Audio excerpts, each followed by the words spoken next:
তো নমস্কার বন্ধুরা, আমার নতুন আরেকটা ভিডিওতে তোমাদের অনেক অনেক স্বাগত। তো আজকে সারাদিন কি করছি না করছি, সারাদিন বলবো না, কারণ এই ভিডিওটা আমি আজকে প্রায় সন্ধ্যা হতে চললো তখন থেকে ভিডিওটা করছি।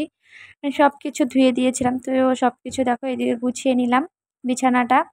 আর এদিকে জানলা একটা জিনিস লাগিয়েছি, তোমাদের দেখাচ্ছি। এই যে মানে নেট লাগিয়েছি, এটা আমি অনলাইন থেকে অর্ডার করে এনেছি। এই পোকামাকড় টাকড় যাই বলো না কেন, ব্যাং বা সাপ টাপ, সেই কারণে কিন্তু লাগিয়েছি। এটা লাগালে অনেকটাই সেফটি থাকে। আর এইদিকে আমি বললামই তো, কাপড় টাপড় ধুয়ে দিয়েছি, সেইগুলো গুছিয়ে নিলাম। আলনাটাও গুছিয়ে নিলাম, বিছানা টিছানা গোছানো শেষ। আর এইদিকে যা বাসন ছিল সেইগুলো গুছিয়ে তারপরে কিন্তু আমি ঘরটর মুছে একবারে স্নান করে চলে এসেছি, কারণ এখন যা গরম পড়েছে 2-3 বার স্নান না করলে তো হয়ই না। তো স্নান করে চলে এসেছি। এদিকে দেখো আমার মানে লিকুইড সিঁদুরই আমি ইউজ করি, সেটা আর কি ইসে হয়ে গেছে, তো আবার আনতে হবে। সেই কারণে আমি কিন্তু এই সিঁদুরটাই পরে নিলাম। এই সিঁদুরগুলো পরলে না পুরো আমার একদম সিঁথিটা চুলকায়, সেই কারণে আমি বেশি পরতে পারি না। তোমরা কমেন্ট করে বলো তোমাদেরও এইরকম হয় নাকি।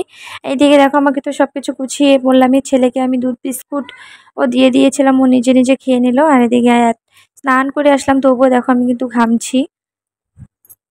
দেখো তো পাশের ঘরে দিদিদের ঘরে ছিল মনসার বই পড়াতো, যেহেতু শ্রাবণ মাসে মনসার বই পড়াতে হয়, তো সেখানে গেছিলাম। আর এইখানে যে এখন ছেলেকে চলে এসেছি বই পড়াতে, কারণ কালকে থেকে স্কুল খুলে দেবে। পুরো 1 মাস রেস্ট করলো, কালকে থেকে স্কুল। এখন যে আমি এই সব কিছু গুছিয়ে নেব।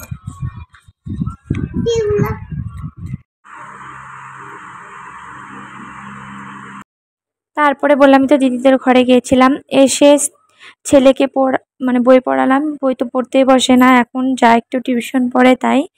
এতদিন তো বন্ধ ছিল, প্রায় 1 মাস গরমের বন্ধ ছিল। তো 1 তারিখ থেকে স্কুল খুলবে, সেই কারণে আমি আর কি রুটিন মতো বই টই সব কিছু গুছিয়ে নিচ্ছি। এতদিন তো বইগুলো সব এক জায়গায় রাখতাম, এখন তো প্রতিদিন রাত্রের ডিউটি শুরু হয়ে গেল। সকালে উঠে যা কাজ আছে সেইগুলো করে তাড়াতাড়ি ঘুম থেকে উঠে স্কুলে যেতে হবে। এই কদিন তো প্রায় 9টা 8টার দিকে ঘুম থেকে উঠেছি, আবার ডিউটি শুরু 1 তারিখ থেকে। সেই মতেই আমি রুটিন দেখে দেখে সব বইগুলো আর কি ভরে নিচ্ছিলাম, আর খাতা কপি টপি যা আছে সব কিছু ভরে নিচ্ছিলাম। কদিন অনেকটাই রেস্ট করলাম, কোথাও ঘুরতেও যাইনি, শুধু ওই দিদির বাপের বাড়ি যা 2 দিন ঘুরে আসলাম। পুরো 1 মাস দেখতে দেখতে কিভাবে যে কেটে গেল বুঝতেই পারলাম না।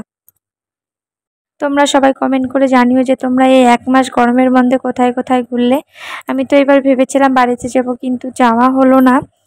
কি করার, এখন আর যেতে পারবো না। প্রায় 1-1.5 বছর পরে সামনে একদম ফাইনাল পরীক্ষা হলে স্কুল বন্ধ, তখন হয়তো বা যেতে পারবো, তার আগে তো আর যেতেই পারবো না।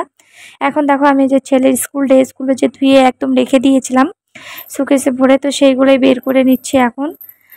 তো স্কুল যখন বন্ধ দিয়েছিল 2-3 দিন পরে কিন্তু আমি সব ড্রেসগুলো ধুয়ে সব ভরে রেখেছিলাম। ব্যাগটাই শুধু সেদিন ধুয়েছি, তাছাড়া কিন্তু সব কিছু আগে আমি ধুয়ে রেখে দিয়েছি।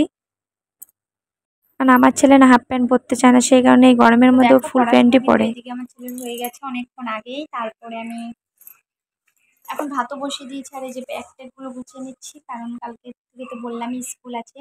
আর ব্যাগ ট্যাগ সম্পূর্ণ কিছু ধুয়ে দিয়েছি, সব আগেই ধুয়ে দিয়েছি, কাপড় জুতা টুতা। ব্যাগটা শুধু ধুইনি, ব্যাগটা আজকে ধুয়ে দিয়েছি।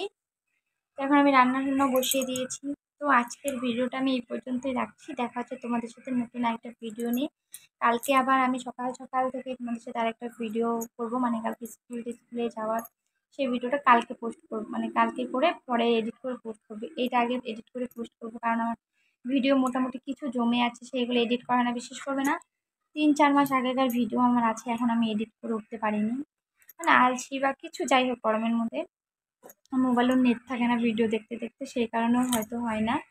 তো আজকের ভিডিওটা এই পর্যন্তই রাখছি, দেখা হচ্ছে নতুন একটা ভিডিও।